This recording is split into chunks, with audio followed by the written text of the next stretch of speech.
오늘 하나님 말씀 호세아서 8장 보겠습니다. 호세아서 8장입니다. 좀 길지만 1절부터 14절까지 다 같이 읽겠습니다. 호세아 8장 1절부터 14절입니다. 나팔을 내 입에 댈지어다. 원수가 독수리처럼 여호와의 집에 덮치리니 이는 그들이 내 언약을 어기며 내 율법을 범함이로다. 그들이 장차 내게 부르짖기를 나의 하나님이여 우리 이스라엘이 주를 아나이다 하리라. 이스라엘이 이미 선을 버렸으니 원수가 그를 따를 것이라. 그들이 왕들을 세웠으니 내게서 난 것이 아니며 그들이 지도자들을 세웠으나 내가 모르는 바이며 그들이 또 금으로 자기를 위하여 우상을 만들었나니 결국은 파괴되고 말리라. 사마리아여 내 송아지는 버려졌느니라. 내 진노가 무리를 향하여 타오르나니 그들이 어느 때야 무지하겠느냐. 이것은 이스라엘에게서 나고 장인이 만든 것이라. 참신이 아니니 사마리아의 송아지가 산산조각이 나리라. 그들이 바람을 싣고 광풍을 거둘 것이라. 심은 것이 줄기가 없으며 이삭은 열매를 맺지 못할 것이요 혹시 맺을지라도 이방 사람이 삼키리라. 이스라엘은 이미 삼켜졌은즉 이제 여러 나라 가운데 있는 것이 즐겨 쓰지 아니하는 그릇 같도다. 그들이 홀로 떨어진 들나귀처럼 아수르로 갔고 에브라임이 값주고 사랑하는 자들을 얻었도다. 그들이 여러 나라에게 값을 주었을지라도 이제 내가 그들을 모으리니 그들은 지도자들의 임금이 지워준 짐으로 말미암아 쇠하기 시작하리라. 에브라임은 죄를 위하여 제단을 많이 만들더니 그 제단이 그에게 범죄하게 하는 것이 되었도다. 내가 그를 위하여 내 율법을 만 가지로 기록하였으나 그들은 이상한 것으로 여기도다. 그들이 내게 고기를 제물로 드리고 썩을지라도 여호와는 그것을 기뻐하지 아니하고 이제 그들의 죄악을 기억하여 그 죄를 범하리니 그들은 애굽으로 다시 가리라. 이스라엘은 자기를 지으신 이를 잊어버리고 왕궁들을 세웠으며 유다는 견고한 성읍을 많이 쌓았으나 내가 그 성읍들에 불을 보내어 그 성들을 삼키게 하리라. 살아계신 하나님 아버지 감사합니다. 오늘도 하나님의 말씀을 통해 우리에게 그 이전에 나에게 하시려고 하는 우리의 미래와 또 우리의 오늘과 우리의 과거를 돌이키게 하실 수 있도록 주님 은혜 주신 것을 믿습니다. 오늘도 이 말씀이 우리 마음에 잘 담기게 하시고 또 우리의 걸어가는 모든 길에 이정표가 되게 하시고 또 하나님의 길이 되게 하여 주시옵소서. 감사드리며 살아계신 예수 그리스도 이름으로 기도드립니다. 아멘. 계속해서 지금 호세아서 나오는 말씀들이 돌이키라는 말씀들을 하고 있고요. 오늘도 8장은 심판의 내용들을 말씀하고 계시고 또 심판의 이유를 내용보다는 이유를 더 많이 말씀하고 있죠.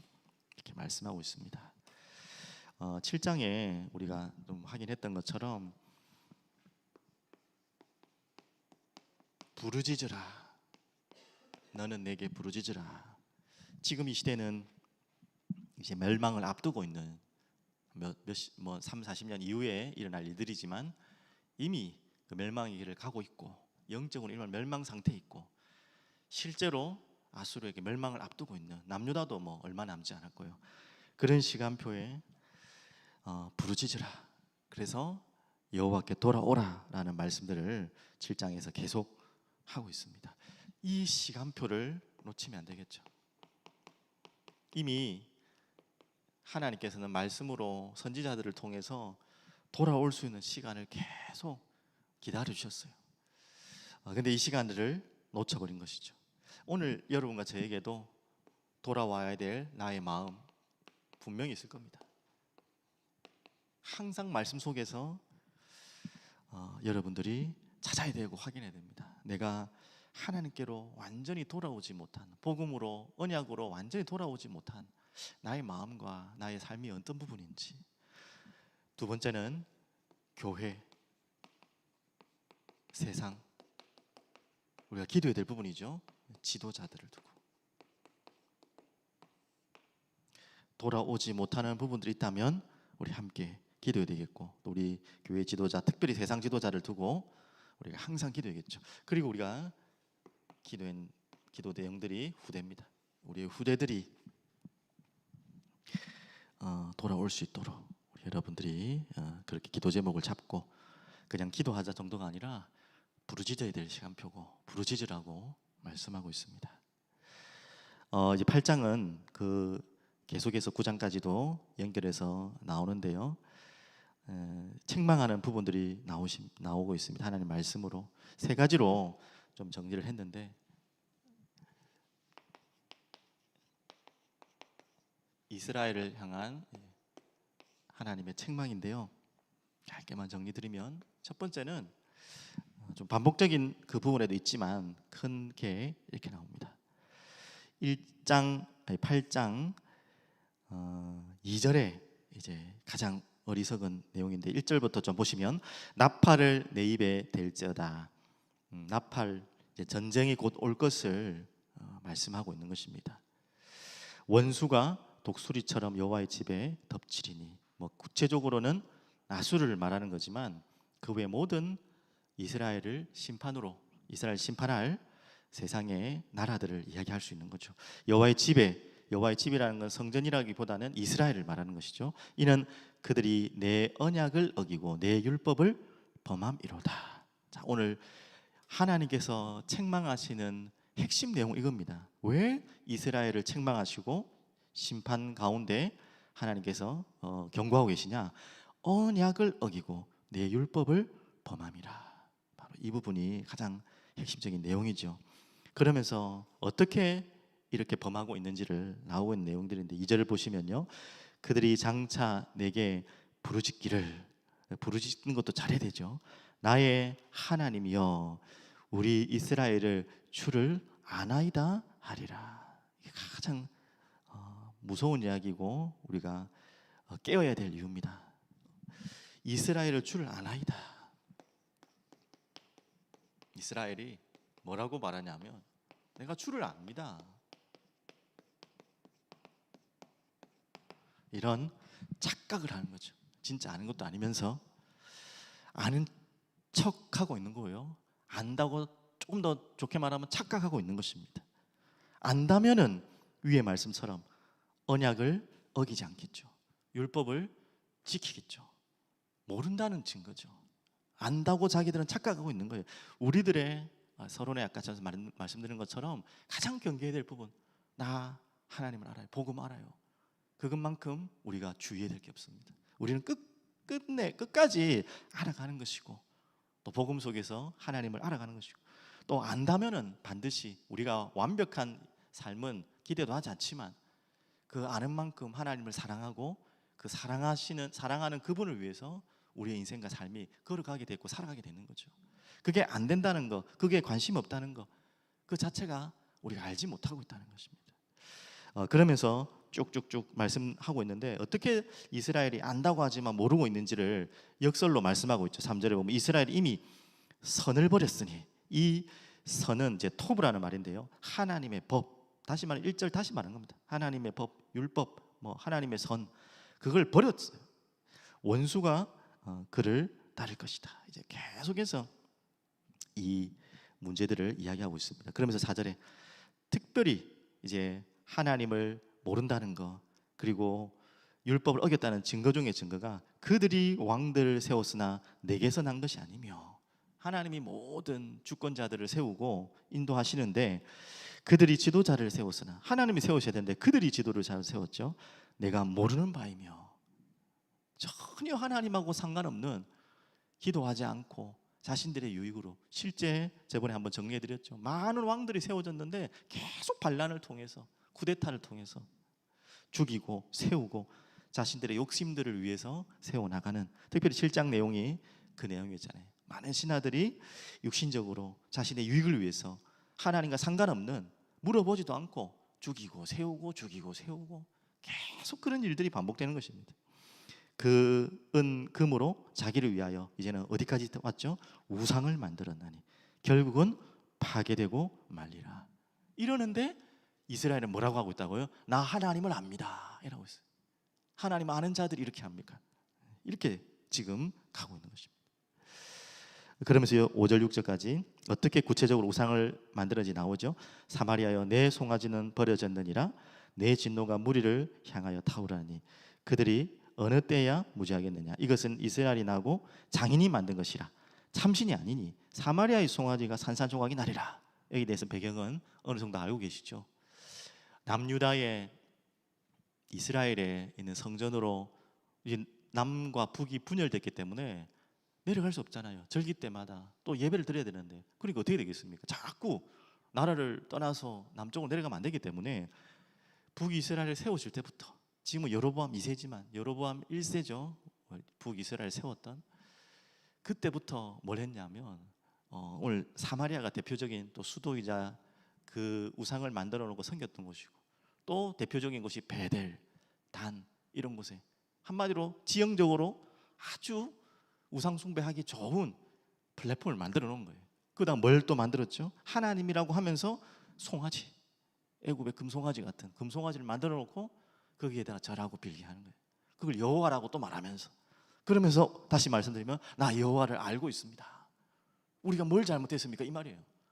우리가 다 알고 다 하는데 왜 우리가 심판받아야 됩니까? 라는 말도 안 되는 이야기를 하는 거죠. 어떻게 보면 그렇게 지금 이스라엘이 속고 있습니다. 그러면서 두 번째 연결되면 8절부터 7절부터 좀 나오는데, 8절에 보면 이렇게 나옵니다. 이스라엘은 이미 삼켜졌은즉 이제 여러 나라 가운데 있는 것이 즐겨 쓰지 아니하는 그릇 같도다. 참아 뼈아픈 말씀이죠. 즐겨 쓰지 아니하는 그릇.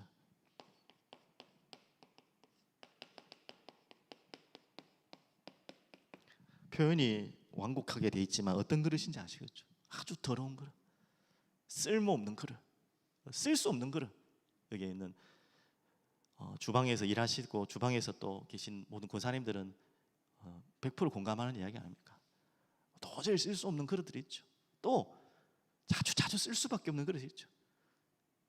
주방 안에도 자주 쓰는 그릇이 있고 계속 진열만 해놓은, 뭐 기에서 아끼려고 하는 그릇도 있겠지만 그거 말고 도저히 쓸 수 없는 그릇, 별 쓸모가 없는 그릇, 또 설거지되지 않은 그릇, 더러운 그릇, 또 깨져 있는 그릇, 못 쓰겠죠. 맞죠? 금이 가 있는 그릇, 뭐 여러 가지로 제가 설명했지만 지금 그렇게까지 된 것입니다. 하나님께 전혀 쓸모없는 그릇. 그 이유가 오늘 7절부터 쭉쭉쭉 10절까지 나와 있는데, 한마디로 그 부분이 어떤 분이냐, 하나님께 의지하지 않고요 세상에게 의지하는 거예요. 하물며 어디까지 갔냐, 강대국 이 나라 저 나라 붙어가지고 어떻게 하든지 자신들의 문제와 위기를 벗어나 보려고 하나님 앞으로 나와 부르짖고 기도하고 엎드리고 자신의 잘못을 회개하고, 그리고 우리의 이 하나님 몰랐던 것들을 다시 엎드려서 나갈 생각을 안 하고, 그때 당시 뭐 애굽 이런 나라, 아수르, 결국은 아수르한테 멸망하게 되지만 여기 붙었다 저기 붙었다 여기 붙었다 저기 붙었다, 그게 잘못됐다는 정도가 아니고 하나님께 의지하지 않고 다른 것에 계속 의지하는. 9절에는 이렇게까지 표현했어요. 아브라함이 값주고 사랑하는 자들을 얻었도다. 사랑을 돈으로 얻을 수 없잖아요. 사랑을 돈으로 욕정으로 얻는 것을 가지고 뭐라고 합니까? 음란, 음행, 뭐 창녀들을 사가지고 하는 거 아닙니까? 그런 것처럼 표현까지 했어요. 그만큼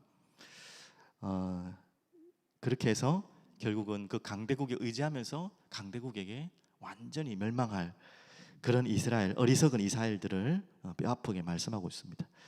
마지막 세 번째는 11절부터 보시면요, 에브라임은 죄를 위하여 제단을 많이 만들더니 그 제단이 그에게 범죄하게 하는 것이라. 또 참 말이 안 되는 이야기인데 이 말이 안 되는 짓들을 하고 있는 거예요. 어떻게 제단을 쌓는데 죄가 없어져야 되는데 범죄가 더 늘어나고 있어요. 말도 안 되는 이야기죠. 근데 이렇게 하고 있는 거예요. 그게 아까 말했던 우상의 제단을 쌓고 있죠. 여호와 여호와 하면서 우상을 섬긴, 죄가 더 가중되고 있는 제사를 지내고 있는. 우리가 반드시, 이거는 정말 우리가 많이 생각해야 될 부분인데요, 예배. 지금 우리가 적용하는 예배 아닙니까? 예배를 많이 드리는 것만큼 중요한 게 없습니다. 하지만 무조건 많이 드리는 것만큼이 중요한 게 아니죠. 그 예배가 나를 위한 예배고 나의 문제를 해결하기 위한 종교적인 예식과 다를 게 없다면 그것은 어떻게 보면 오늘 말씀처럼 죄를 더욱더 가중하게 하는지도 모르죠. 지금 그 이야기를 하는 거 아닙니까? 언약 놓치고 율법을 떠나서 예배의 행위, 종교 예식, 그것을 통해서 자신의 죄책감을 씻기 위한 하나의 도구, 뭔가 축복을 받고 응답을 받기 위한 세상적인 육신적인 그런 예배, 그것이 과연 하나님의 마음을 얻을 수 있는 예배가 아니겠죠. 지금 그런 예배를 드리고 있다는 거예요. 12절, 내가 그를 위하여 내 율법을 만 가지로 기록하였으나 그들이 이상한 것으로 여겼으나. 제사의 율법, 그리고 제사로 인한 예배 이후에 모든 삶의 법들, 뭐 만 가지로 표현됐지만 그렇게 많은 법들을 다 전부 이상하게 여길 만큼 다 놓쳐버리면서 예배 행위만 하고 하는 척하는 것이죠. 그들이 내게 고기를 제물로 드리고 먹을지라도 여호와는 그것을 기뻐하지 아니하고. 기뻐할 것이 아니죠. 하나님께서 무슨 배가 고파서 고기 드실 분들이 고기 드실 분이 아니시잖아요, 맞죠? 그것을 원하는 것이 아니잖아요. 이제는 그들의 죄악을 기억하며, 무서운 이야기죠. 그 죄를 말하리니 그들의 애굽으로 다시 가리라. 이 애굽이라는 말은 애굽이라는 나라라기보다는 그렇게 애굽에 포로됐던 것처럼, 그 포로됐던 그 과거의 모습처럼 또 그런 포로로 끌려갈 것이다. 멸망으로 끌려갈 것이다. 14절, 이스라엘은 자기를 지으신 이를 잊어버리고. 결정적인 이유죠. 자기를 지으신 이를 잊어버려 버렸어요.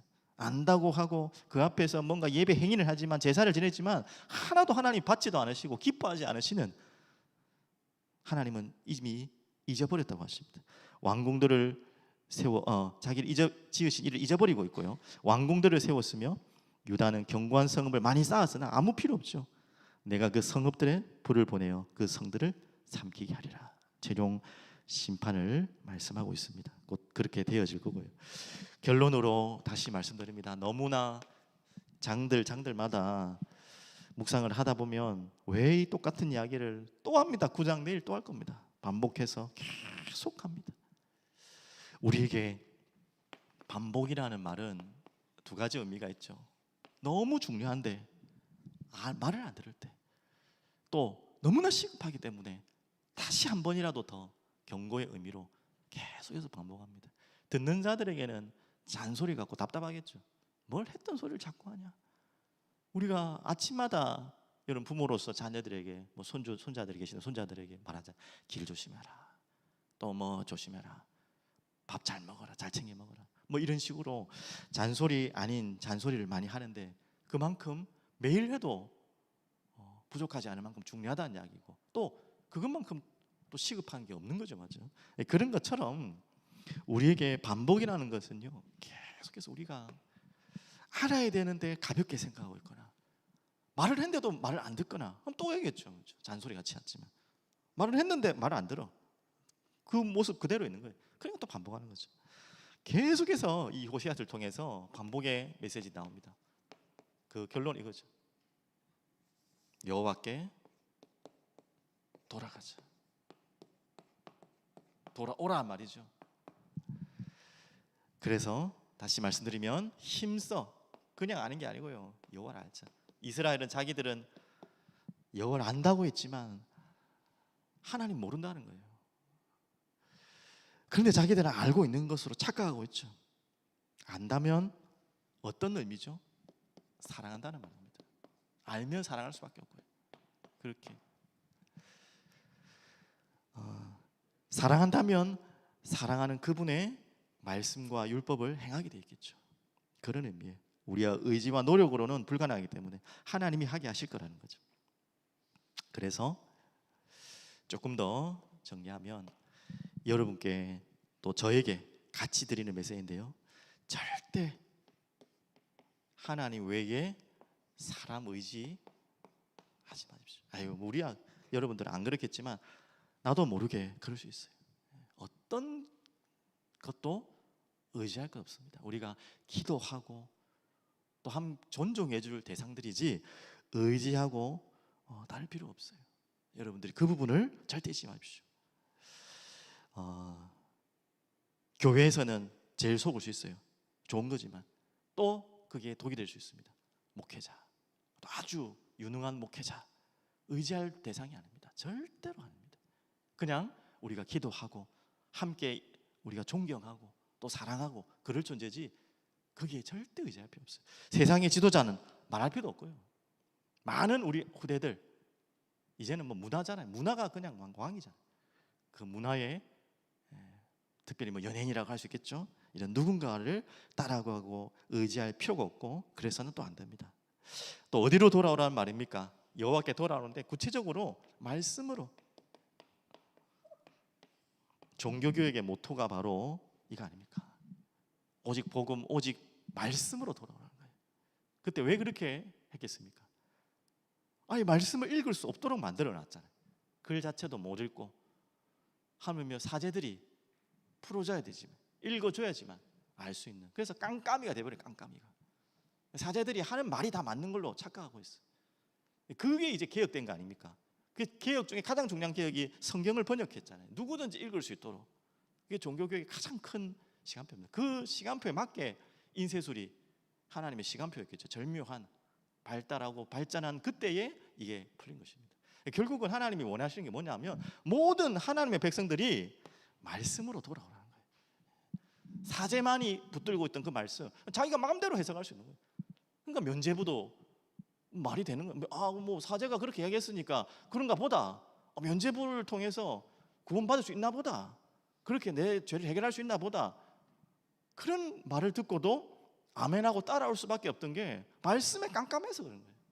우리가 교만해서 사제들의 말을 마음껏 업신여기고 그러면 더 안 되겠죠. 그 말이 아니라 뭐가 말씀인지 뭐가 복음인지 뭐가 하나님 계획인지를 찾아야겠죠. 맞죠? 반드시 우리가 놓치고 있다면 회복해야 됩니다. 모든 우리 성도님들이 말씀을 가지고 묵상하고 그러려면 말씀이 좀 어렵거든요.